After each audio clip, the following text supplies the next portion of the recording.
Chères auditrices, chers auditeurs, bonjour. Pourquoi donc se mobiliser contre la vaccination obligatoire et contre le pass sanitaire qui sont, au moment où nous parlons, en débat au sein du Parlement français? Pourquoi faudrait-il s'opposer à ce qui est présenté par le gouvernement comme un ensemble de mesures de bon sens qui n'ont pour objectif que de faire reculer la prolifération du virus et nous faire sortir de l'épidémie qui gangrène maintenant notre vie collective depuis 1 an et demi? Pourquoi donc prendre des positions aussi tranchées sur des choses qui relèvent simplement de la défense du bien commun? C'est en substance l'interrogation qu'un certain nombre de nos correspondants nous ont adressée ces jours-ci, et je souhaite leur répondre dans cette vidéo pour bien faire comprendre les motivations qui sont les nôtres dans ce combat que nous continuons auprès du Conseil d'État cet après-midi même, et auprès de toutes les personnes qui souhaitent voir l'évolution de la société, la politique sanitaire et la politique tout court, avec un regard différent. Dans un premier temps, je ne vais pas vous faire l'offense de revenir sur les différentes critiques que nous avons adressées depuis des mois à la politique sanitaire gouvernementale. Quelles sont ces critiques ? Eh bien, c'est le mélange qui a fabriqué cette attitude du gouvernement faite de mépris, d'incohérence, de mensonges, d'impréparation, le contraire en fait de ce que devrait être le paquet cadeau, si j'ose dire, ou le package, le bagage de n'importe quel gouvernant. Les choix de politique sanitaire gouvernementaux nous ont placés dans la situation dans laquelle nous sommes aujourd'hui. Le fait qu'on ait donné la priorité absolue, sans partage, à la vaccination, la priorité absolue et le seul moyen réel de lutte contre l'épidémie au confinement, le fait que parallèlement, les mesures complémentaires d'accompagnement ou alternatives n'aient pas été prises. Je pense au traitement précoce, je pense à la reconstitution des capacités d'accueil des hôpitaux en termes de lits de réanimation. Rien n'a été fait pour nous mettre dans une autre situation que celle que nous connaissons malheureusement aujourd'hui. Et je vous le prédis, après le variant Delta, il y en aura d'autres.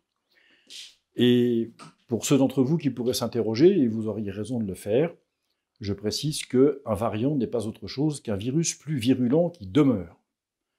Donc évidemment, les variants qui viennent seront plus puissants, plus agressifs que ceux que nous connaissons aujourd'hui. Et donc, si nous ne forçons pas le gouvernement à modifier sa politique sanitaire, il y a des chances que toutes les mesures de restriction que nous subissons aujourd'hui soient encore renforcées à l'avenir. Jusqu'à quel point ? Je ne peux pas le savoir et personne ne le sait. Mais en tout cas, il est certain que nous avons déjà dépassé la limite. Au moment où nous parlons, de quoi le Parlement est-il en train de débattre ?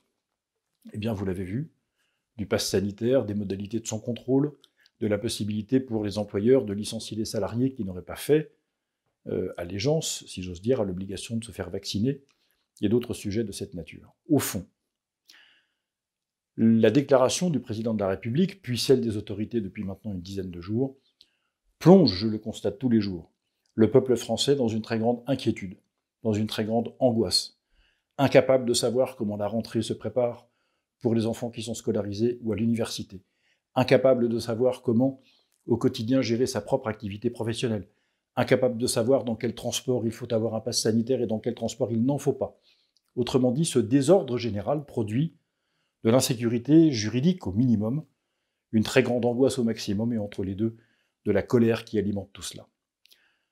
Ce que nous faisons en attaquant le décret gouvernemental cet après-midi devant le Conseil d'État, c'est d'alerter les pouvoirs publics et d'alerter l'opinion sur le fait que d'autres choix sont possibles, je le répète, traitement précoce, renforcement des capacités d'accueil des hôpitaux, isolement des cas qui sont des personnes déjà contaminées ou éventuellement des personnes à risque, et tout ça peut se faire dans un cadre parfaitement humain. Ce sont des politiques alternatives à celles du gouvernement. Au fond, le débat n'est pas sur le point de savoir si on est contre ou pour le vaccin.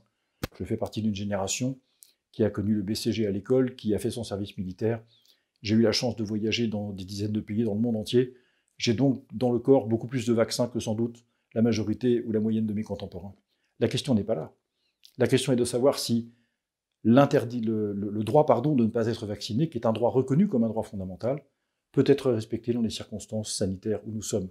La réponse à cette question est oui, ce droit fondamental le peut. Et c'est ce droit fondamental que nous défendons.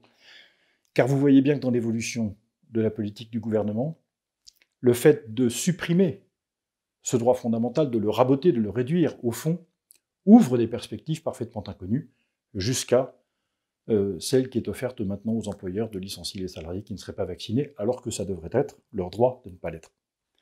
Voilà ce que nous faisons aujourd'hui. Donc le débat vaccin, pro-vaccin, anti-vaccin est un faux débat. Je passe même très rapidement sur les injures qui sont faites, y compris par des membres du gouvernement, à ceux qui seraient anti-vax parce qu'ils seraient abrutis, pas instruits, rétrogrades et tout ce qui s'ensuit. Cette rhétorique-là n'honore pas ceux qui l'emploient, et un jour, tout cela rendront des comptes.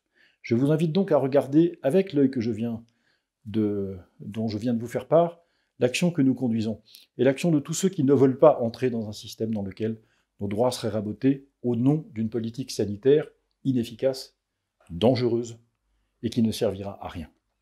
Voilà, j'ai pris un peu de temps pour vous dire tout cela dans ce dernier vendredi c'est poisson de l'été.